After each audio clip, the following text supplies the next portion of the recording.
اعوذ باللہ من الشیطان الرجیم بسم اللہ الرحمن الرحیم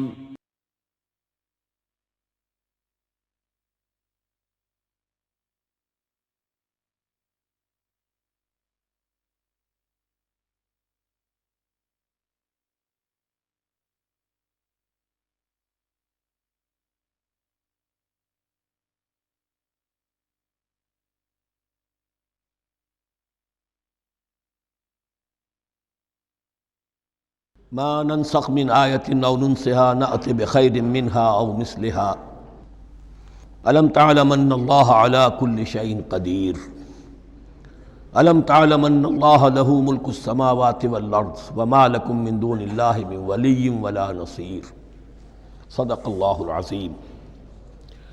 ان آیات مبارکہ کا ترجمہ اگرچہ ہم کر چکے ہیں، لیکن اس کا جو اصل مفہوم ہے اور اس کا پس منظر ہے اس کو سمجھنا ضروری ہے۔ آپ کو معلوم ہے کہ اللہ کا دین آدم سے لے کر این دم تک ایک ہی ہے۔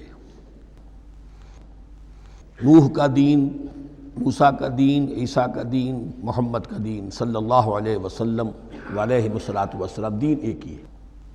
شریعتوں میں فرق رہا ہے، اور یہ فرق جو رہا ہے اس کا اصل سبب یہ ہے کہ نوع انسانی مختلف اعتبارات سے ارتقاء کی مراحل طے کر رہی تھی۔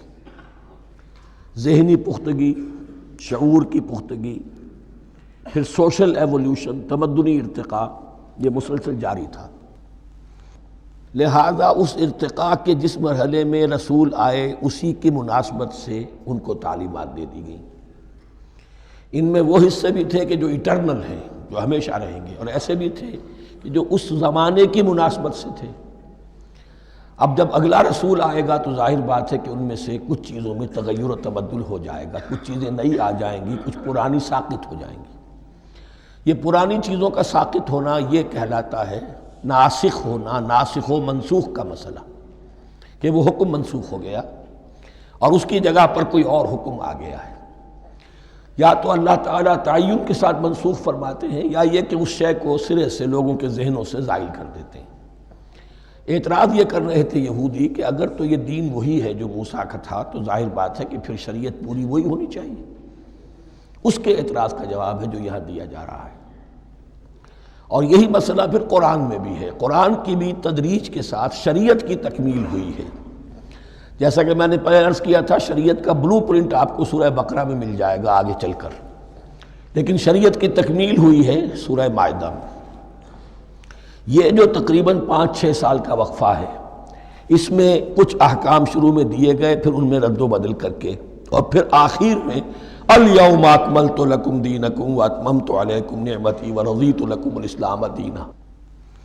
تو یہ ناسخ و منسوخ کا مسئلہ صرف سابقہ شریعتوں اور شریعت محمدی میں نہیں ہے صلی اللہ علیہ وسلم، بلکہ خود شریعت محمدی میں بھی زمانی اعتبار سے ارتقاء ہوا ہے۔ کہ پہلے شراب کے بارے میں حکم دیا گیا کہ اس کی مضرت زیادہ ہے، گناہ کا پہلو زیادہ ہے، کچھ فائدے بھی ہیں، بس۔ اس کے بعد آیا اگر شراب کے نشے میں ہو تو نماز مت پڑھو، نماز کے قریب مت جاؤ۔ پورے مائدہ میں آخری حکم آ گیا، حل انتم منتہون، اب باز آتے ہو کہ نہیں آتے، حرام کر دیا گیا۔ تو یہ تدریجاً ہوا ہے۔ تو ناسخ و منسوخ قرآن میں بھی ہے، اور ناسخ و منسوخ قرآن اور تورات کے مابین بھی ہے۔ تو ہم نہیں منسوخ کرتے کوئی آیت یا بھلوا دیتے ہیں اس کو، نأت بخیر منہا، ہم اس سے بھی بہتر لے آتے ہیں، او مثلہا، یا اس جیسی ہی۔ الم تعلم ان اللہ علی کل شیء قدیر، اب یہ کہ یہ تو اللہ کی اتھارٹی ہے، مالک الملک وہ ہے، دین اس کا ہے، اس میں وہ جس طریقے سے چاہے کسی چیز کے اندر تبدیلی پیدا کر دے۔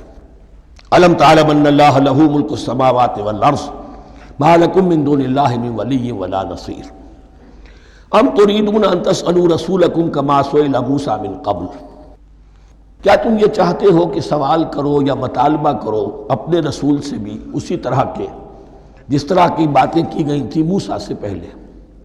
مثلا ہم دیکھ چکے ہیں کہ ان سے کہا گیا کہ ہم نہیں مانیں گے جب تک کہ اللہ کو دیکھ نہ لے عیاناً، یا اسی طرح کے اور مطالبے جو حضرت موسیٰ علیہ السلام سے کیے جاتے تھے۔ یہاں مسلمانوں کو سکھایا جا رہا ہے کہ اس روش سے باز آؤ ایسی بات تمہارے اندر پیدا نہیں ہونی چاہیے۔ وَمَن يَتَبَدَّلِ الْكُفْرَ بِالْإِيمَانِ فَقَدْ ضَلَّ سَوَاءَ السَّبِيلِ۔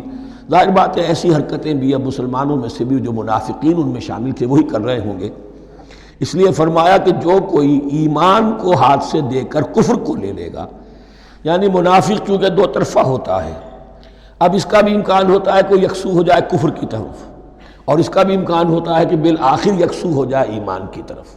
مذبذبین بین ذالک کی کیفیت میں جو مبتلا ہے، اس کے دو یہ امکانات ہیں۔ تو جو کفر کی طرف جا کر مستقل طور پر راغب ہو گیا اس کا ذکر ہے، وَمَن يَتَبَدَّلِ الْكُفْرَ بِالْإِيمَانِ فَقَدْ ضَلَّ سَوَاءَ السَّبِيلِ، تو وہ تو سیدھی راہ سے بھٹک گیا۔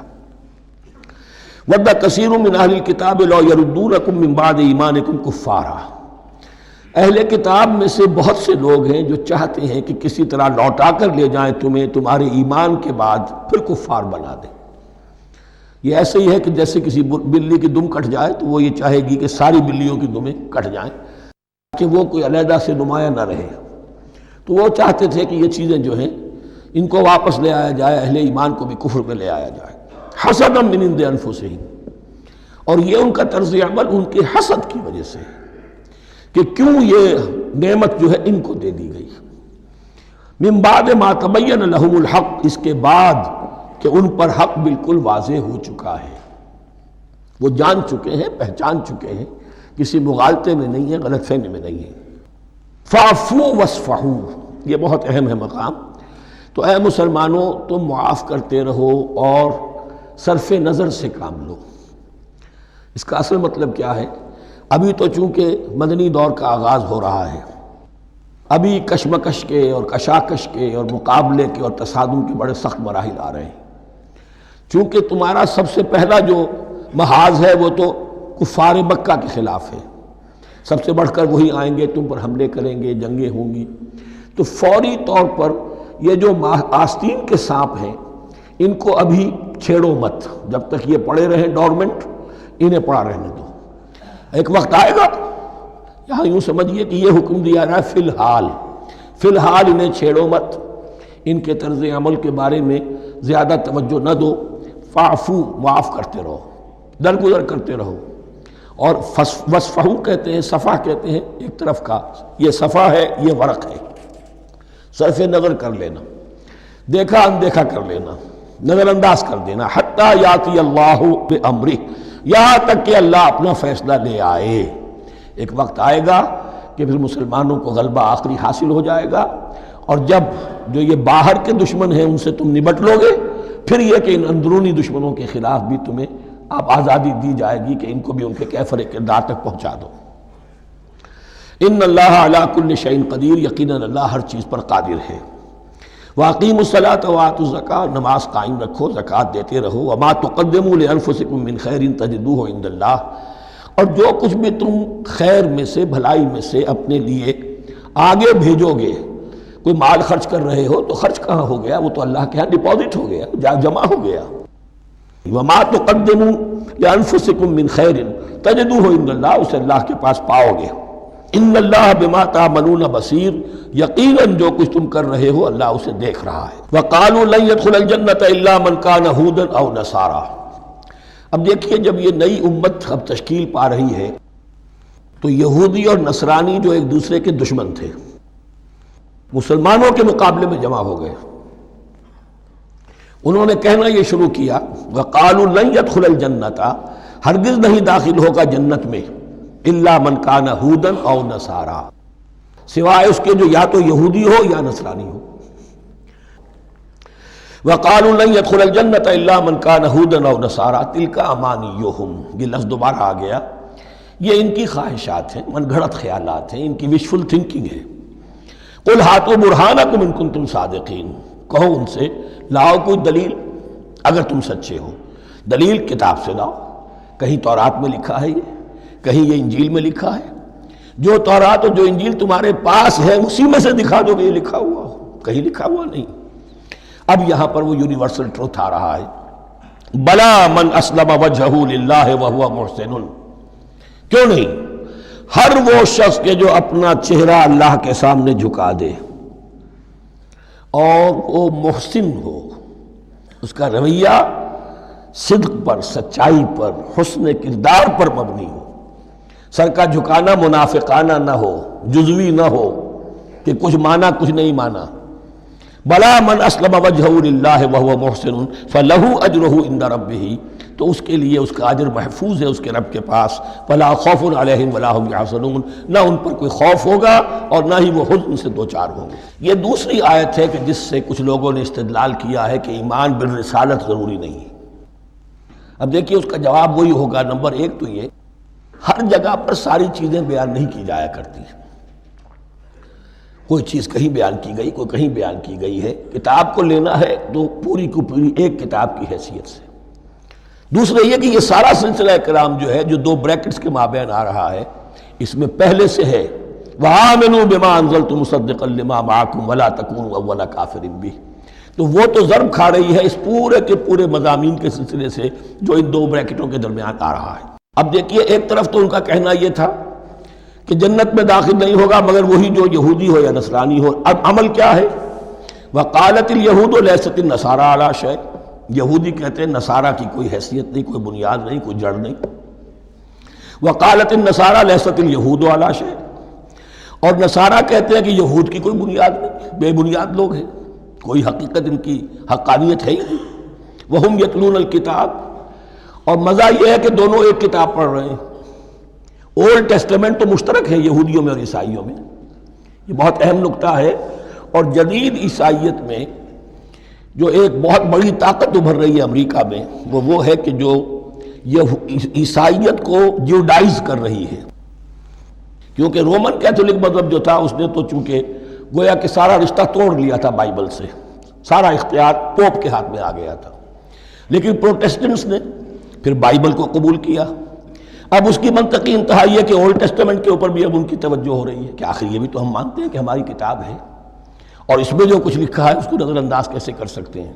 ہم نے جو ایک سیمینار کیا تھا امریکہ میں، جس میں ایک یہودی عالم بھی آئے تھے، ایک عیسائی بھی آئے تھے، اور مسلمانوں کی طرف سے بھی ہمارے ایک ساتھی نے بات کی تھی، تو وہاں ایک یہودی عالم نے کہا کہ اس وقت اسرائیل کو سب سے بڑی سپورٹ جو مل رہی ہے وہ ان عیسائیوں سے مل رہی ہے امریکہ میں سے، کہ جو اس وقت ایونجلسٹ کہلاتے ہیں وہاں پر، اور جو ایک بڑا فرقہ بن کر ابھر رہے ہیں۔ بہرحال یہ ان کا طرز عمل ہے۔ وَهُمْ يَتْلُونَ الْكِتَابَ، اور وہ دونوں کے دونوں کتاب کے پڑھنے والے ہیں۔ كَذَلِكَ قَالَ الَّذِينَ لَا يَعْلَمُونَ مِثْلَ قَوْلِهِمْ، اسی طرح کہا تھا ان لوگوں نے کہ جو کچھ بھی نہیں جانتے انہی کی سی بات کہی تھی، یعنی یہ اشارہ ہے مشرکین مکہ کی طرف۔ فَاللَّهُ يَحْكُمُ بَيْنَهُمْ يَوْمَ الْقِيَامَةِ فِيمَا كَانُوا فِيهِ يَخْتَلِفُونَ، تو اللہ تعالیٰ فیصلہ کر دے گا ان کے مابین قیامت کے دن ان تمام باتوں کا جن میں کہ یہ اختلاف کر رہے تھے۔ وَمَنْ أَظْلَمُ مِمَّنْ مَنَعَ مَسَاجِدَ اللَّهِ أَنْ يُذْكَرَ فِيهَا اسْمُهُ وَسَعَىٰ فِي خَرَابِهَا۔ اب دیکھیے یہاں جو بخیہ یہ آیات آ رہی ہیں، تو اگرچہ خطاب تو ہے وہ بریکٹس کے مابین، خطاب میں بنی اسرائیل، لیکن اب یہاں کچھ ریفرنسز اہل مکہ کی طرف شروع ہو گئے ہیں، اور اس کے بعد سے حضرت ابراہیم کا تذکرہ آئے گا، پھر تحویل قبلہ کا ذکر آئے گا۔ تحویل قبلہ میں ظاہر بات ہے کہ وہ قبلہ جو ہے وہ مشرکین مکہ کے قبضے میں تھا اس وقت۔ اس حوالے سے ریلیونٹ کچھ مضامین جو ہیں اس کی تمہید باندھی جا رہی ہے۔ یہ ساری تمہید ہے جو آگے آنے والا مضمون ہے تحویل قبلہ، جو علامت تھی اس بات کی کہ اب وہ سابقہ امت مسلمہ معزول کر دی گئی اور نئی امت محمد صلی اللہ علیہ وسلم اس مقام پر نصب کر دی گئی، انسٹال کر دی گئی۔ اس کے حوالے سے جو مسئلے اٹھیں گے، اسی لیے قال الذین لا یعلمون مثل قولہم، میں نے عرض کیا کہ یہ مشرکین مکہ کی طرف اشارہ ہے۔ ومن اظلم ممن منع مساجد اللہ یذکر فیہا اسمہ، اس سے بڑھ کر ظالم کون ہوگا جو اللہ تعالیٰ کی مسجدوں سے لوگوں کو روکے کہ وہ اس میں اس کا نام لے سکے۔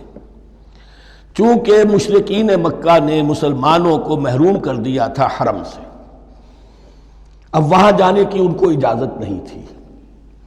سن 6 میں حضور گئے بھی ہیں، تب بھی یہ کہ صلح حدیبیہ ہو گئی، واپس آنا پڑا، عمرہ کرنے کی اجازت نہیں ملی۔ سن 7 میں پھر ہوا ہے، تو یہ 7 برس بہت شاہ گزرے ہیں محمد الرسول اللہ صلی اللہ علیہ وسلم اور اہل ایمان پر۔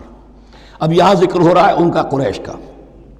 وَمَنْ أَظْلَمُ مِمَّنْ مَنَعَ مَسَاجِدَ اللَّهِ أَنْ يُذْكَرَ فِيهَا اسْمُهُ وَسَعَىٰ فِي خَرَابِهَا، اور وہ اس کی تخریب میں لگے ہوئے ہیں۔ یہ خراب تخریب، یہ تخریب دو طرح کی ہوتی ہے، ایک ظاہری تخریب ہوتی ہے کسی مسجد کو گرا دینا، اور ایک ظاہری نہیں باطنی معنوی ہوتی ہے۔ وہ جو تخریب ہے وہ یہ ہے کہ توحید کی بجائے اسے شرک کا اڈا بنا دیا ہے۔ وہ تو دنیا کے بت قدوں میں پہلا وہ گھر خدا کا، ہم اس کے پاسباں ہیں، وہ پاسباں ہمارا، 360 بت رکھ دیے گئے اس گھر میں لا کر جو ابراہیم نے تعبیر کیا تھا توحید خالص کے لیے۔ وَسَعَىٰ فِي خَرَابِهَا، یہ لفظ ذرا نوٹ کر لیجئے، یہ ایک حدیث میں بھی آیا ہے، بڑی دلدوز حدیث ہے، اور میں چاہتا ہوں کہ آپ اسے ذہن میں رکھیں۔ حضور نے فرمایا یوشک ان یاتی علی الناس زمان، اندیشہ ہے کہ لوگوں پر یعنی میری امت پر ایک زمانہ ایسا بھی آ جائے گا،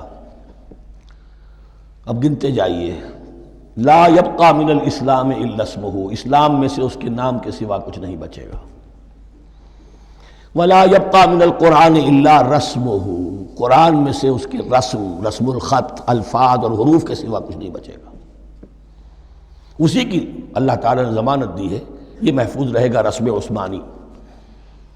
مساجدہم عامرۃ، ان کی مسجدیں آباد تو بہت ہوں گی، وہی خراب من الہدی، ہدایت سے خالی ہو جائیں گے، یہ خراب کے لفظ سے، ہی خراب من الہدی، وعلماؤہم شر الناس تحت ادیم السماء، اور ان کے علماء آسمان کی چھت کے نیچے کی بدترین انسان ہیں، من عندہم تخرج الفتنۃ وفیہم تعود، فتنہ انہی کے اندر سے برآمد ہوگا اور انہی میں گھس جائے گا، یعنی ان کا کام فتنہ انگیزی، مخالفت، جنگ و جدال، بھڑکانا، اپنے اپنے فرقے کے لوگوں کے جذبات کو بھڑکاتے رہنا اور مسلمانوں کے اندر اختلافات کو ہوا دینا، یہی ان کا کام رہ جائے گا۔ آج جن کو ہم علماء کہتے ہیں ان کی عظیم اکثریت اس کیفیت سے دوچار ہو چکی ہے۔ جب مذہب اور دین پیشہ بن جائے تو کوئی خیر اس میں باقی نہیں رہتا۔ یہ دین اور مذہب پیشہ نہیں تھا، اسلام میں کوئی پیشوائیت نہیں، اسلام میں کوئی پاپائیت نہیں، اسلام میں کوئی برہمنزم نہیں، اسلام تو ایک کھلا، ہر شخص کتاب اللہ پڑھے، ہر شخص عربی سیکھے، ہر شخص کو امامت کے قابل ہونا چاہیے، ہر شخص اپنی بچی کا نکاح خود پڑھائے، ہر شخص اپنے والد کا جنازہ خود پڑھے۔ یہ جو ہم نے پیشہ بنا دیا ہے اور پھر انہیں پیسے دیتے، ظاہر بات ہے کہ پھر اس پیشے کے اندر تو پیشے میں عیب نہیں، رکھیے نہ فرہاد کو نام، پھر تو پیشہ میں تو جو کچھ پیشہ ورانہ چشمکیں ہوتی ہیں اور جو خباثتیں ہوتی ہیں وہ آتی ہیں۔ لیکن ساتھ ہی یہ بات واضح رہے کہ علماء حق سے دنیا خالی نہیں ہوگی، علماء حق بھی ہیں، لیکن کسی کے ماتھے پر لکھا ہوا نہیں ہوتا کہ یہ علماء حقانی میں سے اور یہ علماء سو میں سے ہے۔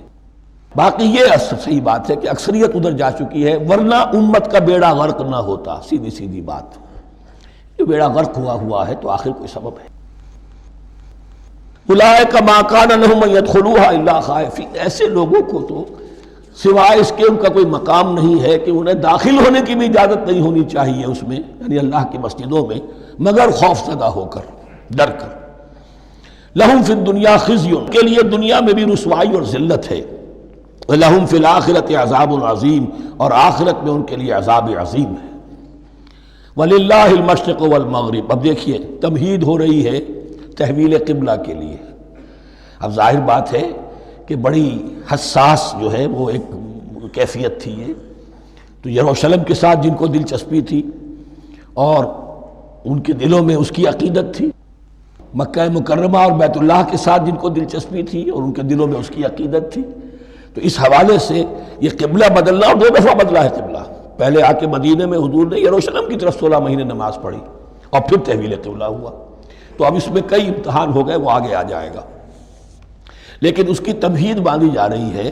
للہ المشرق والمغرب، مشرق اور مغرب سب اللہ کے ہیں، یعنی اگر ہم رخ کرتے ہیں مغرب کی طرف تو اس کے معنی یہ نہیں ہے کہ اللہ مغرب میں ہے، معاذ اللہ، اللہ تو جہت سے، مقام سے، ماورا وراء الورا، یہ تو یہ ہے کہ ایک یکسانیت پیدا کرنے کے لیے، اجتماعی رنگ دینے کے لیے ایک چیز کو قبلہ بنا دیا، علامت ہے۔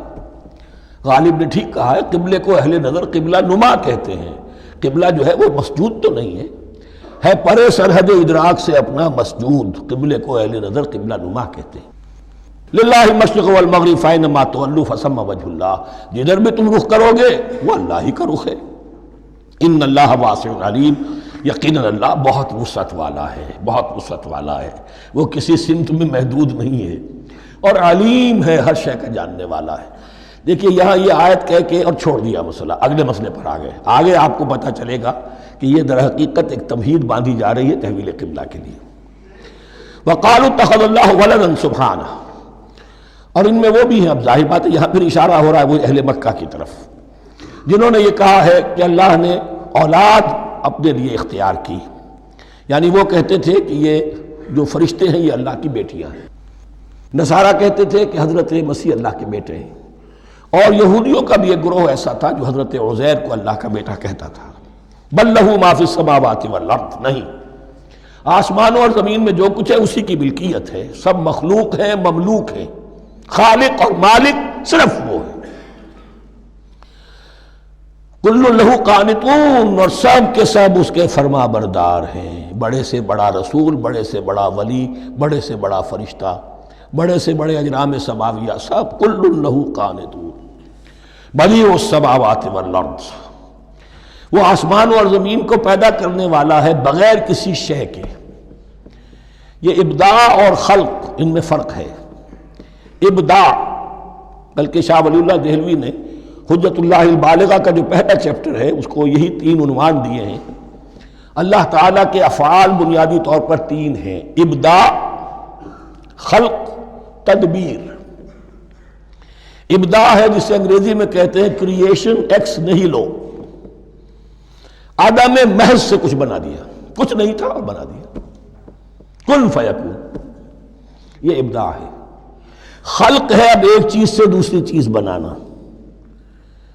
گارے سے انسان بنایا، یہ تخلیق ہے، آگ سے جن بنایا، یہ تخلیق ہے، نور سے فرشتے بنایا، یہ تخلیق ہے۔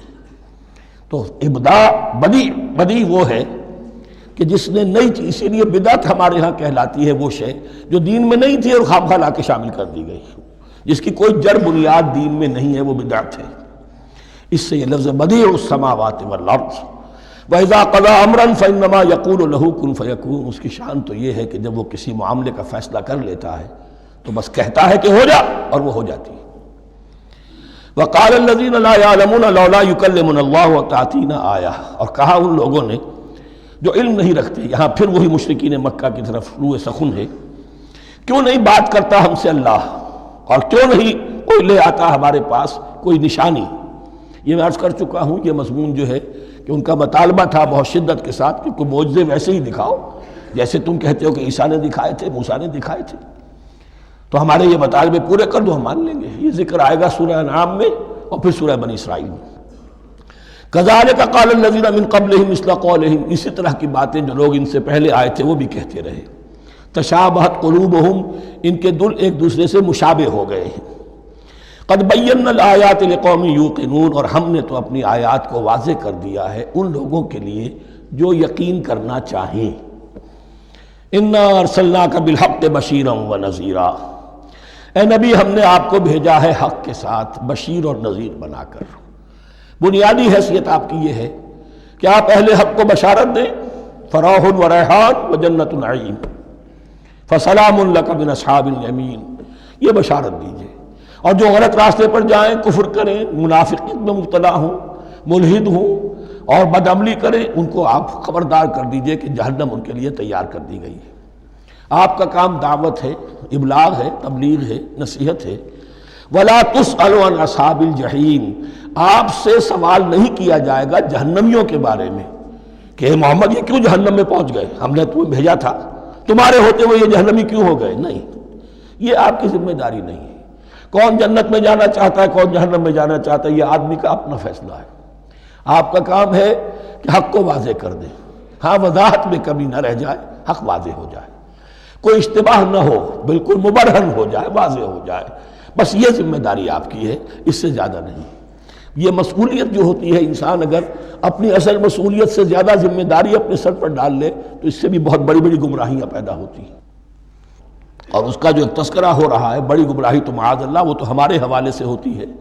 ہمارے ہاں کی بہت سی جماعتیں جو ہیں اسی طرح کی غلطیوں کی وجہ سے وہ غلط راستوں پر پڑ گئی، پوری تحریکیں برباد ہو گئی۔ لیکن یہاں بھی حضور کا معاملہ کیا ہو رہا تھا کہ حضور چاہتے تھے کہ کسی طرح یہ علماء یہود ایمان لے آئے۔ بہرحال حضور کے دل میں رغبت، آخر مکے میں آپ تھے تو دعائیں مانگتے تھے، اے اللہ عمرو بن ہشام اور عمر بن خطاب میں سے کسی ایک کو تو میری جھولی میں ڈال دیں۔ تو اسی طرح کی دعا آپ نے کی ہوگی۔ فرمایا وَلَن تَرْضَىٰ عَنْكَ الْيَهُودُ وَلَا النَّصَارَىٰ حَتَّىٰ تَتَّبِعَ مِلَّتَهُمْ۔ اے نبی کسی مغالطے میں نہ رہیے، ہرگز راضی نہیں ہوں گے آپ سے نہ یہ یہودی اور نہ نصرانی، جب تک کہ آپ پیروی نہ کریں ان کی ملت کی۔ لہذا امید منقطع کر لیجیے، اس لیے کہ زیادہ امید ہو تو مایوسی ہو جاتی ہے۔ اقبال نے بہت خوب کہا ہے بندہ مومن کے بارے میں، جس کی امیدیں قلیل، جس کے مقاصد جلیل۔ مقصد اونچا لیکن امید قلیل رکھیے، اللہ چاہے گا تو ہو جائے گا، نہیں چاہے گا تو میرا کام تو اپنی حد تک اپنا فرض ادا کر دینا ہے۔ اس سے زیادہ کی جو ہے خواہش اپنے دل میں پالیں گے، کسی اجرت پسندی میں گرفتار ہو جائیں گے، کہیں دائیں بائیں ہک اور کرک کے ذریعے سے کہیں پہنچنے کی کوشش کریں گے اور اپنے آپ کو بھی برباد کر دیں گے۔ لن ترضى عنك اليهود ولا النصارى حتى تتبع ملتهم قل ان هدى الله هو الهدى، کہہ دیجئے دیکھو ہدایت تو ہے اللہ کی ہدایت۔ وَلَئِنِ اتَّبَعْتَ أَهْوَاءَهُمْ، اور اے نبی آپ بھی کان کھول کر سن لیں، اگر آپ نے ان کی خواہشات کی پیروی کی، یہاں ہم جوڑ دیں گے الفاظ بالفرض بفرض محال، اگر آپ نے ان کی خواہشات کی پیروی کی کہ کچھ چلو لے دو کر معاملہ کر لو، کچھ ان کی بات مانو، کچھ اپنی بات منوا لو۔ یہ مکے میں بھی قریش کی طرف سے بھی آیا تھا کہ کچھ اپنی بات منوا لیجئے، کچھ ہماری مانی، کمپرومائز کیجئے۔ اب ظاہر بات ہے کہ یہاں اب یہود کے ساتھ یہی معاملہ ہے۔ وَلَئِنِ اتَّبَعْتَ أَهْوَاءَهُمْ بَعْدَ الَّذِي جَاءَكَ مِنَ الْعِلْمِ مَا لَكَ مِنَ اللَّهِ مِنْ وَلِيٍّ وَلَا نَصِيرٍ، اور اگر بفرض محال آپ نے پیروی کی ان کی خواہشات کی، اس کے بعد کہ آپ کے پاس علم آ چکا، تو نہیں ہوگا کوئی بھی اللہ کے مقابلے میں آپ کے لیے کوئی مددگار یا حمایتی۔ معاذ اللہ معاذ اللہ، حق کی تلوار بڑی ننگی ہے، اور یہاں اللہ کا عدل یہ فرد سے فرد تک بدلتا نہیں ہے، نہ امت سے امت کی طرف بدلے گا، قوم اور کسی اور قوم سے ایک معاملہ، کسی دوسری قوم سے کوئی اور معاملہ نہیں۔ اللہ کے اصول ہیں، اللہ کے قوانین ہیں، اس کی فطرت ہے، فطرت اللہ التی فطر الناس علیہا، پھر یہ کہ اس کی سنت ہے، لن تجد لسنت اللہ تحویلا ولن تجد لسنت اللہ تبدیلا۔ الذین آتیناہم الکتاب یتلونہ حق تلاوتہ، وہ لوگ کہ جنہیں ہم کتاب دیتے ہیں وہ اس کی تلاوت کرتے ہیں جیسا کہ اس کی تلاوت کا حق ہے۔ اس پر میں نے اپنے کتابچے میں بحث کی ہے، تلاوت کا اصل حق کیا ہے۔ مسلمانوں پر قرآن مجید کے حقوق نامی کتابچہ، اب یہاں پہ تفصیل سے بیان کرنے کا وقت نہیں ہے، لیکن ایک بات جان لیجئے کہ تلاوت کا لفظ جو قرآن کے لیے قرآن نے اختیار کیا، یہ بڑا ذو معنیین ہے۔ تلا یتلو ہم اسے بھی کہتے ہیں پڑھنا، اور تلا یتلو کسی کے پیچھے پیچھے چلنے کو کہتے ہیں۔ والشمس وضحاها والقمر اذا تلاها، سورج کے بعد پیچھے آتا ہے چاند۔ تو یتلو کے معنی کیا ہے؟ when you are reading the book you are following the text۔ بعض لوگوں کو دیکھا ہوگا انگلی ان کی چلتی ہے ساتھ ساتھ، وہ بیچارے جو زیادہ ماہر نہیں ہیں تو تاکہ نگاہ ادھر سے ادھر نہ ہو جائے، ایک سطر سے دوسری سطر پر نہ پہنچ جائے، انگلی بھی ساتھ ساتھ پھیرتے ہیں، تو following the text۔ لیکن اس تلاوت کا اصل حق کیا ہوگا؟ جب آپ اس کتاب کو فالو کریں، اسے اپنا امام بنائیں، اس کے پیچھے چلیں، اس کا اتباع کریں، اس کی پیروی کریں، جس کی کہ دعا ہم کرتے ہیں وَاجْعَلْهُ لَنَا إِمَامًا وَنُورًا وَهُدًى وَرَحْمَةً، تو اللہ تو بنائے گا ہمارا امام اس کو اسی وقت جب کہ ہم فیصلہ کر لیں کہ ہم اس کتاب کے پیچھے چلیں گے۔ الذین آتیناہم الکتاب یتلونہ حق تلاوتہ اولئک یؤمنون بہ، جو اللہ کی کتاب کی تلاوت کا حق ادا کریں اور اس کی پیروی بھی کریں، وہی ہیں جو اس پر ایمان رکھتے ہیں۔ جو نہ تلاوت کا حق رکھتے ہوں ادا کریں، نہ پیروی کریں، وہ دعویٰ کریں کہ ہمارا ایمان ہے تورات پر اور کتاب پر، تو یہ دعویٰ جو ہے جھوٹا دعویٰ ہے۔ میں وہ حدیث آپ کو سنا چکا ہوں، ما آمن بالقرآن من استحل محارمہ، جس شخص نے قرآن کی کسی حرام کردہ شے کو اپنے لیے حلال کر لیا اس کا قرآن پر کوئی ایمان نہیں۔ وَمَن يَكْفُرْ بِهِ فَأُولَٰئِكَ هُمُ الْخَاسِرُونَ، اور جو اس کا کفر کرے گا تو وہی لوگ ہیں خسارے میں رہنے والے۔ اب وہ بریکٹ بند ہو رہی ہے، وہ آیت کے جو چھٹے رکوع کے شروع میں آئی تھی دوبارہ آ گئی جوں کی توں۔ یا بنی اسرائیل اذکروا نعمتی التی انعمت علیکم وانی فضلتکم علی العالمین۔ یہ ترتیب ذہن میں رکھیے۔ اور دوسری آیت بھی جو کہ صرف یہ ہے کہ ترتیب تھوڑی سی بدلی ہے۔ بریکٹ یوں بناتے ہیں تو اس کی چونچ ادھر ہوتی ہے تو اس کی چونچ ادھر ہوتی ہے، تو اسی طریقے سے ذہن میں رکھیے کہ دوسری آیت کی ترتیب تھوڑی سی بدل دی درمیانی، اور وہ بھی درمیان میں چونچ والا معاملہ جو ہوتا ہے۔ وَاتَّقُوا يَوْمًا لَا تَجْزِي نَفْسٌ عَن نَفْسٍ شَيْئًا، یہ تو جو کہ تو وہی ہے، ڈرو اس دن سے جس دن کوئی جان کسی دوسری جان کے کام نہ آ سکے گی۔ وَلَا يُقْبَلُ مِنْهَا عَدْلٌ، وہاں کیا تھا وَلَا يُقْبَلُ مِنْهَا شَفَاعَةٌ، یہاں کیا آیا وَلَا يُقْبَلُ مِنْهَا عَدْلٌ، نہ اس سے کوئی فدیہ قبول کیا جائے گا۔ وَلَا تَنْفَعُهَا شَفَاعَةٌ، یہ شفاعت بعد میں لے آئے، عدل پہلے لے آئے، وہاں شفاعت پہلے ہے عدل بعد میں، بس یہ تبدیلی ہے۔ وَلَا هُمْ يُنصَرُونَ، اور یہ پھر جو کا تو وہی جو پہلی آیت میں تھا، جو چھٹے رکوع کی دوسری آیت ختم ہوئی، نہیں انہیں کوئی مدد مل سکے گی۔ یہ جو حصہ تھا جو تقریباً 10 رکوعوں پر مشتمل تھا، سورہ بقرہ کے 18 رکوع کہ جن میں روح سخن ہے سابقہ امت مسلمہ کی طرف۔ 4 رکوع بڑے عموم کے حامل تھے، لیکن بین السطور وہاں بھی اشارے موجود تھے، روح سخن جو تھا وہ بنی اسرائیل کی طرف۔ 10 رکوعوں میں صراحت کے ساتھ ساری گفتگو انہی سے ہے، الا یہ کہ ایک جگہ مسلمانوں سے خطاب کر لیا، کچھ آخر میں اہل مکہ کا تذکرہ بھی ہو گیا۔ اب اس کے بعد ذکر شروع ہو رہا ہے حضرت ابراہیم علیہ السلام کا۔ وہ بات سمجھ لیجئے کہ کیا وجہ ہے اس کی۔ دیکھیے حضرت ابراہیم کی نسل کی یہ 2 شاخیں چلی، ویسے تو 3 ہیں۔ عام طور پر لوگوں کے علم میں ہے کہ 2 بیویاں تھیں، حضرت ہاجرہ سے حضرت اسماعیل پیدا ہوئے، بڑے تھے، حضرت سارہ سے حضرت اسحاق، ان کے بیٹے یعقوب، یعقوب کے 12 بیٹے بنی اسرائیل۔ حضرت اسماعیل کو حضرت ابراہیم نے آباد کیا خانہ کعبہ کے پاس لا کر، بواد غیر ذی زرع، تو وہاں یہ جو ایک نسل چلی۔ لیکن نبوت جو ہے حضرت ابراہیم کے بعد حضرت اسماعیل کو تو ملی، اس کے بعد مسلسل یوں سمجھیے کہ تقریباً 3000 کا فصل ہے سالوں کا کہ کوئی نبوت اس شاخ میں نہیں آئی۔ نبوت کا سلسلہ چلا دوسری شاخ میں، حضرت یعقوب، حضرت اسحاق، حضرت یعقوب، حضرت یوسف، چلتے جائیے، اور پھر حضرت موسیٰ اور ہارون سے شروع ہو کر حضرت عیسیٰ اور یحییٰ تک 1400 برس مسلسل۔ اگرچہ تیسری شاخ بھی تھی، بنو قطورہ کہلاتے، تیسری اہلیہ آپ کی تھی قطورہ۔ بنی قطورہ میں سے ان کی اولاد بڑی کثیر تھی، ان میں سے ایک مدین تھے، مدین یا مدیان، ان میں حضرت شعیب کی بعثت ہوئی تھی۔ حضرت شعیب بھی حضرت ابراہیم کی نسل میں سے ہیں، لیکن بنی مدیان میں سے۔ بہرحال اب چونکہ حضور کی بعثت ہوئی بنی اسماعیل میں، ادھر بنی اسرائیل ہیں جن سے یہ خطاب ہو رہا ہے سابقہ امت مسلمہ، اور اب یہ امامت الناس منتقل ہونے والی ہے بنی اسرائیل سے بنی اسماعیل کو۔ تو اب اگر اس انتقال کے وقت نقل، اگر وہ جو کامن فیکٹر ہے اس کا تذکرہ کیا جائے تو بات آسان ہو جائے گی۔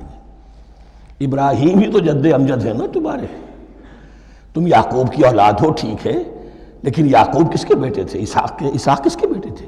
ابراہیم کے۔ تو یہ دوسری نسل بھی تو ابراہیم ہی کی ہے۔ اس حوالے سے ان کے لیے سہل بنایا جا رہا ہے کہ بات کو سمجھو، یہ صرف یہ ہے کہ 2 پیڑھی اوپر جا کر مل گئے اور اللہ نہ خیر سنا۔ اور حضرت ابراہیم نے خانہ کعبہ کی تعمیر کی اور اسے اب مرکز بنانا ہے اہل توحید کا، لہذا یہ ساری گفتگو اب شروع ہو رہی ہے۔ 4 رکوع اب وہ ہیں 15ویں سے شروع ہو کر 18ویں تک جن کا اصل مضمون ہے تحویل قبلہ۔ وَإِذِ ابْتَلَىٰ إِبْرَاهِيمَ رَبُّهُ بِكَلِمَاتٍ فَأَتَمَّهُنَّ، اور ذرا یاد کرو جب ابراہیم کو آزمایا اس کے رب نے بہت سی باتوں میں۔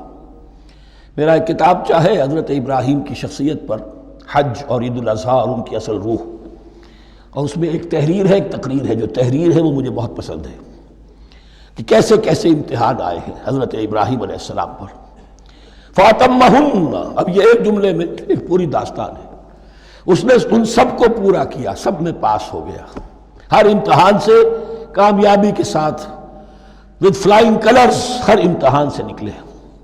قال انی جاعلک للناس اماما، تب ہم نے کہا اے ابراہیم اب میں تمہیں نوع انسانی کا امام بنانے والا ہوں. قال ومن ذریتی، انہوں نے کہا اور میری نسل کے بارے میں بھی یہ وعدہ ہے کہ نہیں؟ قال لا ینال عہد الظالمین، فرمایا میرا یہ عہد ظالموں سے متعلق نہیں ہوگا. مطلب کیا ہوا کہ تمہاری نسل میں سے جو صاحب ایمان ہوں گے، نیک ہوں گے، سیدھے راستے پر چلیں گے، ان سے ہمارا وعدہ ہے، لیکن نسلیت کی بنیاد پر نہیں ہے کہ جو بھی تمہاری نسل میں سے لازماً وہ اس وعدے کا مصداق بن جائے. وَإِذْ جَعَلْنَا الْبَيْتَ مَثَابَةً لِلنَّاسِ وَأَمْنًا، اور یاد کرو جب کہ ہم نے گھر کو، اپنے گھر کو، بیت اللہ کو قرار دے دیا لوگوں کے لیے زیارت کی جگہ، لوٹ کے آنے، لوٹ کر آؤ، حج کرو. مثابۃ للناس وامنا، اور اسے امن کا گھر قرار دے دیا. واتخذوا من مقام ابراہیم مصلی، اور ہم نے حکم دیا کہ مقام ابراہیم کو اپنی جائے نماز بنا لو، نماز پڑھنے کی جگہ بنا لو. آج کل تو بعض علماء نے یہ کہا ہے کہ مقام ابراہیم سے مراد کوئی خاص پتھر نہیں ہے، بلکہ اصل میں وہ تو پوری جگہ جو تھی وہ مقام ابراہیم، حضرت ابراہیم وہاں آباد ہوئے تھے. لیکن صحیح بات وہی ہے جو ہمارے سلف سے چلی آ رہی ہے، روایات پختہ ہیں اس کے بارے میں کہ یہ جس طریقے سے حجر اسود جنت سے آیا ہے، ایسے ہی یہ بھی ایک پتھر تھا کہ جو جنت سے لایا گیا حضرت ابراہیم کے لیے جب وہ تعمیر کر رہے تھے. کوئی اور ذرائع تو ابھی تھے ہی نہیں، اس کے اوپر وہ کھڑے ہوتے تھے اور یہ پتھر ہی اونچا ہوتا جاتا تھا خود. اب جیسے جیسے تعمیر اوپر جا رہی ہے تو اس کے لیے یہ پتھر اونچا ہوتا تھا. وہ پتھر ہے جو مقام ابراہیم اب بھی محفوظ ہے، اور وہاں پر پھر طواف کر کے کعبے کا مکمل، پھر اس کے آس پاس جو ہے 2 رکعت جو ہے وہ ادا کی جاتی ہے نماز. وَعَهِدْنَا إِلَىٰ إِبْرَاهِيمَ وَإِسْمَاعِيلَ أَن طَهِّرَا بَيْتِيَ لِلطَّائِفِينَ وَالْعَاكِفِينَ وَالرُّكَّعِ السُّجُودِ، اور ہم نے عہد لے لیا تھا ابراہیم اور اسماعیل سے کہ تم دونوں ہمارے اس گھر کو، بیتیہ میرے اس گھر کو پاک رکھو. اب یہ تطہیر بھی دونوں طرح کی ہوگی، ظاہری صفائی بھی ہو، گند نہ ہو، تاکہ زائر آئیں تو ان کے دلوں میں جو کدورت پیدا نہ ہو، کوفت نہ ہو، کھلی فضا ہو، صاف رکھو. اور تطہیر باطنی، وہاں توحید کا چرچا ہو، کوئی اور کفر اور شرک جو ہے وہ نہ آنے پائے. ان طہرا بیتی للطائفین والعاکفین، طواف کرنے والوں کے لیے، اعتکاف کرنے والوں کے لیے، والرکع السجود، اور رکوع اور سجود کرنے والوں کے لیے. وَإِذْ قَالَ إِبْرَاهِيمُ رَبِّ اجْعَلْ هَٰذَا بَلَدًا آمِنًا وَارْزُقْ أَهْلَهُ مِنَ الثَّمَرَاتِ مَنْ آمَنَ مِنْهُمْ بِاللَّهِ وَالْيَوْمِ الْآخِرِ. اور یاد کرو جب کہ ابراہیم نے کہا تھا اے میرے پروردگار اس گھر کو امن کی جگہ بنا دے، اور اس کے رہنے والوں، اس کے ہاں آباد ہونے والوں کو یعنی بنی اسماعیل کے لیے ان کو رزق عطا فرما، میووں کا اور پھلوں کا. من آمن منہم باللہ والیوم الآخر. اب یہاں حضرت ابراہیم خود رک گئے کہ میں اپنی ساری اولاد کے لیے یہ دعا نہ کروں، اس لیے کہ وہاں روک دیا گیا تھا لا ینال عہد الظالمین. تو جو بھی ان میں سے ایمان اور عمل صالح والے ہوں اور یوم آخر پر ایمان رکھتے ہوں، اجعل هذا البلد آمنا وارزق اهله من الثمرات من آمن منهم باللہ والیوم الآخر. اب یہاں دیکھیے اللہ تعالیٰ نے گویا کہ ہم کہیں گے ازرہ شفقت مسکراتے ہوئے گویا کہ فرمایا کہ ابراہیم قال ومن کفر، تمہاری اولاد میں سے جو کفر کرے گا فأمتعه قلیلا، اس کو بھی میں دنیا کا ساز و سامان تو دوں گا. امامت میں شامل نہیں کر سکتا، لیکن یہ کہ دنیاوی طور پر مال و متاع جو ہے وہ ان کو بھی میں دوں گا. ومن کفر فأمتعه قلیلا ثم اضطره الى عذاب النار، ہاں پھر اسے کشاں کشاں لے آؤں گا جہنم کے عذاب کی طرف. وبئس المصیر، اور وہ بہت ہی بری جگہ ہے لوٹنے کی. وَإِذْ يَرْفَعُ إِبْرَاهِيمُ الْقَوَاعِدَ مِنَ الْبَيْتِ وَإِسْمَاعِيلُ، اور یاد کرو جب کہ ابراہیم اٹھا رہے تھے ہمارے گھر کی بنیادوں کو، اور اسماعیل، باپ بیٹا دونوں لگے ہوئے تھے. یہاں لفظ جو قواعد آیا ہے اس کو نوٹ کیجئے، قواعد قاعدے کی جمع ہے اور یہ بنیادوں کو کہا جاتا ہے. اور اس میں اشارہ ہے حضرت ابراہیم اصل معمار اور بانی نہیں ہے کعبے کے، کعبہ بنایا ہے حضرت آدم نے، ان اول بیت وضع للناس للذی بمکہ، پہلا گھر۔ اب کیسے ممکن تھا حضرت آدم علیہ السلام کے زمانے سے لے کر اور حضرت ابراہیم تک کم و بیش جو ہے 4000 برس ہے، عام اندازہ جو ہے تورات کا اگر آپ لگائیں تو کوئی مسجد نہیں بنی ہوگی کیا؟ یہ پہلا گھر ہے، پہلا وہ گھر خدا کا۔ تو اس کی بنیادیں رہ گئی تھیں، باقی وہ امتداد زمانہ سے، اور چونکہ یہ سیلاب کا راستہ تھا، سیلاب کی وجہ سے وہ سب جو ہے دیواریں بہہ گئی تھیں، صرف بنیادیں تھیں۔ ان بنیادوں کو پھر وَإِذْ بَوَّأْنَا لِإِبْرَاهِيمَ مَكَانَ الْبَيْتِ، یہ سورہ حج میں جا کر مضمون تفصیل سے آئے گا۔ اب میں آئے گا کہتا ہوں، آ چکا ہے حقیقت کے اعتبار سے، اس لیے کہ یہ ساری مکی صورتیں ہیں جو نازل ہو چکی ہیں سورہ بقرہ سے بہت پہلے۔ تو جب وہ ان بنیادوں کو اٹھا رہے تھے تو دعائیں مانگ رہے تھے، ربنا تقبل منا انک انت السمیع العلیم، اے رب ہماری اس کوشش کو، ہماری اس مشقت کو، محنت کو قبول فرما۔ باہر گھر بنا رہے ہیں، پتھر اٹھا اٹھا کر لا رہے ہیں۔ حضرت اسماعیل کی عمر اس وقت لگ بھگ 13 برس ہے، ہاتھ بٹا رہے ہیں۔ ربنا تقبل منا انک انت السمیع العلیم، اے رب ہماری اس کوشش کو شرف قبول عطا فرما، یقیناً تو سب کچھ سننے والا اور جاننے والا ہے۔ ربنا وجعلنا مسلمین لک، اور اے رب ہمیں اپنا فرما بردار بنائے رکھ۔ نوٹ کیجئے، ابراہیم کہہ رہے ہیں، تو میں اور آپ اگر مطمئن ہو جائیں کہ میری موت لازماً حق پر ہوگی تو بہت بڑا دھوکہ ہے۔ ڈرتے رہنا چاہیے، اللہ کی پناہ طلب کرتے رہنا چاہیے۔ ربنا وجعلنا مسلمین لک، اے اللہ ہم دونوں کو اپنا فرما بردار بنائے رکھ، ومن ذریتنا امۃ مسلمۃ لک، اور ہم دونوں کی نسل میں سے اٹھائیو برپا کی جو ایک امت جو تیری فرما بردار امت ہو۔ وارنا مناسکنا، اور اے پروردگار تیرا گھر تو ہم نے یہ بنا دیا، اب اس کے جو رسومات ہیں وہ ہمیں سکھا، جو مناسک حج ہیں۔ ارنا مناسک، اب کیسے حج کریں، کیا آداب ہوں گے، طواف کیسے ہوگا، کیا کریں گے۔ وتب علینا، اور ہم پر اپنی شفقت کی نظر فرما، انک انت التواب الرحیم، یقیناً تو ہی ہے بہت ہی زیادہ توبہ کا قبول فرمانے والا اور شفقت کے ساتھ رجوع کرنے والا اور رحم فرمانے والا۔ ربنا وبعث فیہم رسولا منہم، اور اے ہمارے پروردگار ہماری اس نسل میں، اب چونکہ ہماری نسل مراد ہے بنی اسماعیل، بنی اسرائیل اسماعیل کی نسل میں سے تو نہیں ہے نا، یہاں دونوں کی نسل سے مراد ہے تو وہ بنی اسماعیل۔ ہماری اس نسل میں اٹھائی ہو ایک رسول انہی میں سے، باہر کا نہ ہو، کوئی مغایرت کا، اجنبیت کا پردہ حائل نہ ہو۔ وہ کیا کرے، یتلو علیہم آیاتک، تیری آیات ان کو پڑھ کر سنائے، وَيُعَلِّمُهُمُ الْكِتَابَ وَالْحِکْمَةَ، اور صرف سنائے نہیں، تعلیم دے انہیں کتاب اور حکمت کی۔ صرف سنا دینا تو بہت آسان کام ہے، سکھانا، تعلیم دینا، دلوں میں بٹھانا، اور حکمت، وَيُزَكِّيهِمْ، اور ان کو پاک کرے، ان کا تزکیہ کرے، ان کے دلوں میں تیری محبت اور آخرت کی طلب کے سوا کوئی طلب باقی نہ رہنے دے۔ انک انت العزیز الحکیم، یقیناً پروردگار تو ہی ہے زبردست اور کمال حکمت والا۔ وَمَن يَرْغَبُ عَن مِّلَّةِ إِبْرَاهِيمَ إِلَّا مَن سَفِهَ نَفْسَهُ، اور ایسا شخص کون سا ہوگا جو ابراہیم کے طریقے سے منہ موڑے۔ یہ رغبت کا نظر بھی زبان میں دونوں طرف جاتا ہے، رغبہ الہ، کسی شے کی طرف رغبت ہونا، محبت ہونا، میلان ہونا، اور رغبہ عن، کسی شے سے متنفر ہونا، کسی شے سے ابا کرنا، اس کو چھوڑ دینا۔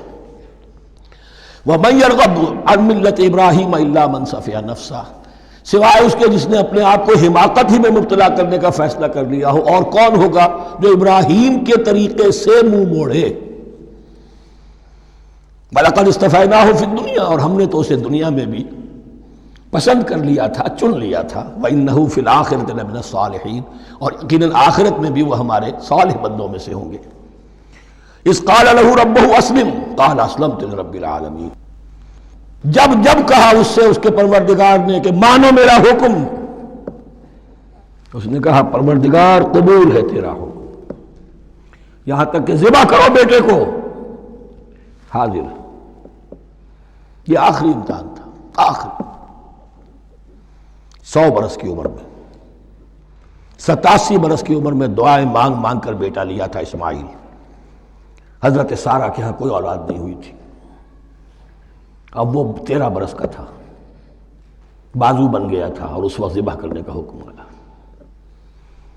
جب بھی کہا ہم نے مانو ہمارا حکم، قال اسلمت لرب العالمین، اللہ تعالی ہمیں بھی توفیق دے کہ اس کی پیروی کریں۔ ووصى بها ابراہیم وبنیہ ویعقوب، اور اسی کی وصیت کی تھی ابراہیم نے بھی اپنے بیٹوں کو اور یعقوب نے بھی۔ یا بنیہ، وہ کیا تھی نصیحت؟ ہے میرے بیٹو، ان اللہ اصطفیٰ لکم الدین، دیکھو اللہ نے تمہارے لیے دین کو پسند فرما لیا ہے۔ کون سا دین؟ فلا تموتن الا وانتم مسلمون، اور دیکھنا موت نہ آنے پائے مگر فرما برداری کی حالت میں۔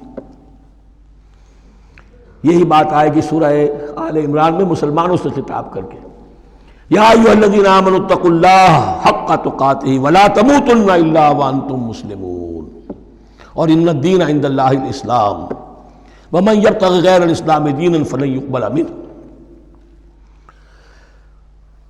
ام کنتم شہداء اذ حضر یعقوب الموت، کیا تم اس وقت موجود تھے جب یعقوب کی موت کا وقت آیا؟ جب آدم کی یعقوب پر موت، یہ لفظی ترجمہ ہوگا، اذ حضر یعقوب الموت اذ قال لبنیہ ما تعبدون من بعدی، حضرت یعقوب نے اپنے سارے بیٹوں کو جمع کیا، 12 کے 12، اور مصر میں پہنچ چکے تھے یہ حضرت یوسف علیہ السلام کے ذریعے سے، جو سورہ یوسف میں ساری کہانی آئے گی، وہاں انتقال ہوا۔ تو انہوں نے اپنے بیٹوں کو جمع کیا، اذ قال لبنیہ ما تعبدون من بعدی، میرے بعد تم کس کی پوجا کرو گے، کس کی پرستش کرو گے؟ یہ بات نہیں تھی کہ انہیں معلوم نہیں تھا، لیکن یہ کہ ایک میثاق، قول و قرار اور پختہ کرنے کے لیے۔ قالوا نعبد الہک و الہ آبائک ابراہیم و اسماعیل و اسحاق، انہوں نے کہا کہ ہم پوجیں گے، بندگی کریں گے، پرستش کریں گے آپ کے معبود کی اور آپ کے آبا ابراہیم، اسماعیل اور اسحاق کے معبود کی، اور یہ کوئی مختلف معبود نہیں ہے، الہ واحدہ، وہ تو ایک ہی الہ ہے۔ وَنَحْنُ لَهُ مُسْلِمُونَ، ہم اس کے لیے، اس کے سامنے سر جھکاتے ہیں، اسی کی فرما برداری کا اقرار کرتے ہیں۔ تِلْكَ أُمَّةٌ قَدْ خَلَتْ، یہ آیت 2 مرتبہ آئے گی اسی رکوع میں۔ یہ ایک گروہ تھا انسانوں کا جو گزر گیا، ابراہیم، اسماعیل، اسحاق، یعقوب، ان کی اولاد، قد خلت، وہ گزر گئے۔ لہا ما کسبت ولکم ما کسبتم، ان کے لیے تھا جو انہوں نے کمایا اور تمہارے لیے ہوگا جو تم کماؤ گے۔ یعنی یہاں پدرم سلطان بود کا کوئی مقام نہیں ہے، ہر شخص کے لیے اپنا عمل، اپنا ایمان، اپنی کمائی۔ وَلَا تُسْأَلُونَ عَمَّا كَانُوا يَعْمَلُونَ، تم سے یہ نہیں پوچھا جائے گا کہ وہ کیا کرتے تھے، تم سے پوچھا جائے گا تم کیا کر کے لائے ہو۔ تو راچے ہے، پدرم سلطان بود تو راچے ہے، تم کیا ہو بھائی، تو اپنی بات کرو، باپ تمہارا سلطان تھا، ہوگا۔ وَقَالُوا كُونُوا هُودًا أَوْ نَصَارَىٰ تَهْتَدُوا، لیکن اس پس منظر میں اب ان کی خباثت کو نمایاں کیا جا رہا ہے کہ یہ تو تھی وصیت ابراہیم کی اور یعقوب کی، اور اس وقت کے یہود و نصارہ کا کیا رویہ ہے؟ قالوا كونوا هودا او نصارى تهتدوا، وہی متحدہ محاذ حضور کے خلاف۔ یا تو یہودی، انہوں نے کہا کہ یا یہودی ہو جاؤ یا نصرانی تو ہدایت پر ہو جاؤ گے۔ قل بل ملت ابراہیم حنیفا، کہہ دیجئے نہیں، بل نتبع، ہم تو نتبع یہاں پر محذوف مانیے، بل نتبع ملت ابراہیم حنیفا، نہیں، ہم تو پیروی کریں گے ابراہیم کے طریقے کی، بالکل یکسو ہو کر۔ وما کان من المشرکین، اور وہ مشرکوں میں سے نہیں تھے۔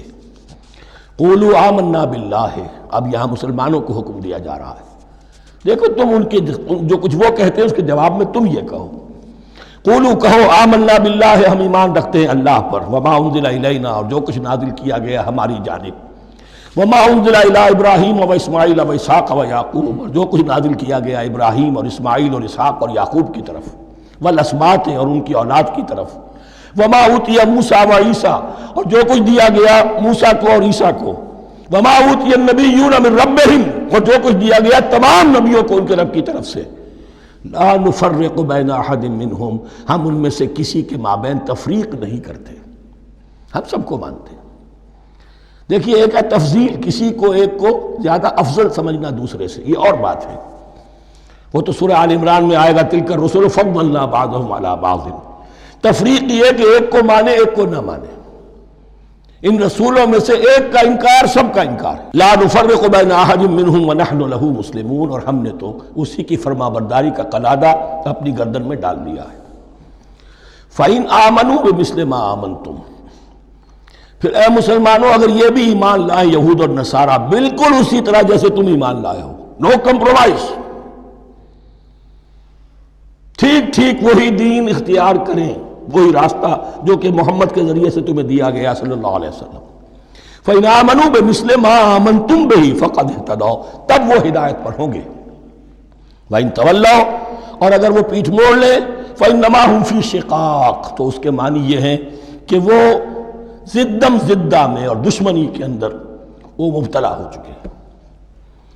فَسَيَكْفِيكَهُمُ اللَّهُ، تو اے نبی آپ کے لیے ان کے مقابلے میں اللہ کافی رہے گا، آپ فکر نہ کریں، آپ کسی کمپرومائز کی دعوت کی طرف توجہ ہی نہ دیں، کچھ دو کا معاملہ سوچیں بھی نہ، ان کی مخالفتوں سے آپ مرعوب نہ ہوں، ان کی دھمکیوں کا کوئی اثر نہ لیں۔ فَسَيَكْفِيكَهُمُ اللَّهُ، اللہ کافی رہے گا آپ کے لیے ان سب کے مقابلے میں۔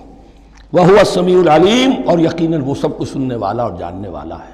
ایسا نہیں ہے کہ اسے معلوم نہ ہو کہ آپ اس وقت کن حالات میں ہیں، کیسی مشکلات میں ہیں، کس طرح کی نازک صورتحال دن بدن جو ہے شکل بدل رہی ہے، لیکن آپ قائم رہیں۔ یہ ہے جگہ جہاں پر خون پڑا ہوا ہے، اس نسخے میں جو حضرت عثمان تلاوت فرما رہے تھے، اور اس وقت باغیوں نے انہیں شہید کیا ہے۔ ان کی زوجہ محترمہ نائلہ، انہوں نے بچانا چاہا ہے تو ان کی انگلیاں کٹ گئیں، اور خون جو ہے وہ فَسَيَكْفِيكَهُمُ اللَّهُ، ان الفاظ پر وہ خون پڑا ہے، وہ دھبا اب بھی موجود ہے۔ وَهُوَ السَّمِيعُ الْعَلِيمُ، اور وہ سب کچھ سننے والا اور جاننے والا ہے۔ صبغۃ اللہ، کیا معنی یہاں پر بھی ایک آپ کو محذوف ماننا ہوگا، اخترنا صبغۃ اللہ، ہم نے تو اختیار کر لیا ہے اللہ کے رنگ کو۔ وَمَنْ أَحْسَنُ مِنَ اللَّهِ صِبْغَةً وَنَحْنُ لَهُ عَابِدُونَ، اور اللہ سے بہتر رنگ کس کا ہوگا، اور ہم تو بس اسی کی بندگی، اسی کی پرستش کرنے والے ہیں۔ قُلْ أَتُحَاجُّونَنَا فِي اللَّهِ وَهُوَ رَبُّنَا وَرَبُّكُمْ، اے نبی ان سے کہیے کہ کیا تم ہم سے محاجہ کر رہے ہو، حجت بازی کر رہے ہو، جھگڑ رہے ہو، دلیل بازی کر رہے ہو اللہ کے بارے میں؟ وَهُوَ رَبُّنَا وَرَبُّكُمْ، وہ تو ہمارا رب بھی ہے تمہارا رب بھی ہے، رب تو ایک ہے، رب بھی ایک، اس کا دین بھی ایک، ہاں شریعتوں میں فرق ہوا ہے۔ قُلْ أَتُحَاجُّونَنَا فِي اللَّهِ وَهُوَ رَبُّنَا وَرَبُّكُمْ وَلَنَا أَعْمَالُنَا وَلَكُمْ أَعْمَالُكُمْ، رب تو ہمارا بھی وہ تمہارا بھی وہ، البتہ ہمارے لیے ہوں گے ہمارے عمل، تمہارے لیے ہوں گے تمہارے عمل۔ وَنَحْنُ لَهُ مُخْلِصُونَ، اور ہم تو اس کے لیے اپنے آپ کو خالص کر لینے والے ہیں۔ یہ ذرا 3 الفاظ یہاں پہ نوٹ کر لیجئے، یہ میرے اور آپ کے لیے لمحہ فکریہ ہیں۔ نحن لہو مسلمون، 136ویں آیت اس پر ختم ہوئی، ہم اس کے سامنے سر تسلیم خم کرتے ہیں، ان میں سے تو ہم بھی شامل ہیں۔ نحن لہو عابدون، آیت نمبر 138، ہم اس کی بندگی کرنے والے ہیں، اسی کی بندگی کرنے والے ہیں۔ تو صرف اسلام نہیں، عبادت اور ٹوٹل عبادت، ٹوٹل بندگی، پوری زندگی میں اس کے ہر حکم کی پیروی اور اطاعت۔ اس سے آگے بات آئی وَنَحْنُ لَهُ مُخْلِصُونَ، یہ عبادت اخلاص کے ساتھ نہیں ہے تو منافقت ہے۔ اس عبادت سے کوئی دنیا کی منفعت پیش نظر نہ ہو، سوداگری نہیں، یہ عبادت خدا کی ہے۔ دنیا بنانا، دنیا کمانا، دین کو ذریعہ بنانا، اس سے بڑا، اس سے بڑی اور اس سے گری ہوئی کوئی حرکت نہیں۔ اخلاص. حضور نے فرمایا من صلی یرائی فقط اشرکا ومن صام یرائی فقط اشرکا ومن تصدق یرائی فقط اشرکا. جس نے نماز پڑھی دکھاوے کے لیے اس نے شرک کیا، جس نے روزہ رکھا دکھاوے کے لیے اس نے شرک کیا، اور جس نے صدقہ خیرات دیا دکھاوے کے لیے اس نے شرک کیا. وَنَحْنُ لَهُ مُخْلِصُونَ نَحْنُ لَهُ مُسْلِمُونَ نَحْنُ لَهُ عَابِدُونَ نَحْنُ لَهُ مُخْلِصُونَ. اللهم ربنا اجعلنا منهم اللهم ربنا اجعلنا منهم. ام تقولون ان ابراہیم واسماعیل واسحاق ویعقوب والاسباط كانوا هودا او نصارا. کیا تمہارا کہنا یہ ہے کہ ابراہیم اور اسماعیل اور اسحاق اور یعقوب اور ان کی اولاد یہودی تھے یا نصرانی تھے؟ تم جو کہتے ہو کہ یا یہودی ہو جاؤ یا نصرانی تب ہدایت پاؤ گے، تو ابراہیم یہودی تھے یا نصرانی؟ اور اسحاق اور یعقوب اور یوسف اور موسیٰ اور عیسیٰ یہ کون تھے؟ یہی بات آج مسلمانوں کو سوچنی چاہیے. محمد الرسول اللہ اور ان کے اصحاب دیوبندی تھے یا بریلوی تھے یا اہل حدیث تھے یا شیعہ تھے یا سنی تھے؟ ان تقسیموں سے اوپر ہونے کی ضرورت ہے. اللہ کے ساتھ اخلاص کا تقاضا یہ ہے، ٹھیک ہے ایک فقہی مسلک کے اعتبار سے ایک شخص کسی مسلک کی پیروی کر رہا ہے، لیکن اپنے آپ کو اس سے آئیڈینٹیفائی کرانا اور اس مسلک کو مقدم رکھنا دین پر، اور اس مسلک ہی کے لیے محنت اور مشقت اور بھاگ دوڑ تبلیغ ہو رہی ہے اسی کی، یہ چیز بالکل اس اصل حقیقت کے خلاف ہے کہ جو اللہ کے دین نے ہمیں سکھائی. ام تقولون ان ابراہیم و اسماعیل و اسحاق و یعقوب والاسباط كانوا هودا او نصارا قل انتم اعلم ام اللہ. کہیے ان سے کہ تم زیادہ جانتے ہو یا اللہ زیادہ جانتا ہے. ومن اظلم ممن كتم شهادة عنده من اللہ. کان کھول کر سن لو، اس سے بڑھ کر ظالم کون ہوگا جس نے اللہ کی ایک گواہی جو اس کے پاس تھی اسے چھپا لیا. تمہارے پاس گواہیاں ہیں، علماء یہود جانتے تھے یہ اللہ کے رسول ہیں جن کے ہم منتظر تھے، اس گواہی کو چھپائے بیٹھے. ومن اظلم ممن كتم شهادة عنده من اللہ وما اللہ بغافل عما تعملون. اور اللہ ہرگز غافل نہیں ہے کہ اس سے جو تم کر رہے ہو. تلک امۃ قد خلت. یہ گروہ مقدس جماعت تھی یہ جس کے یہ گلے سرسبد تھے، یہ گزر گئے. لہا ما کسبت ولکم ما کسبتم. جو کمائی انہوں نے کی، جو عمل انہوں نے کمائے وہ ان کے لیے، تمہارے لیے نہیں.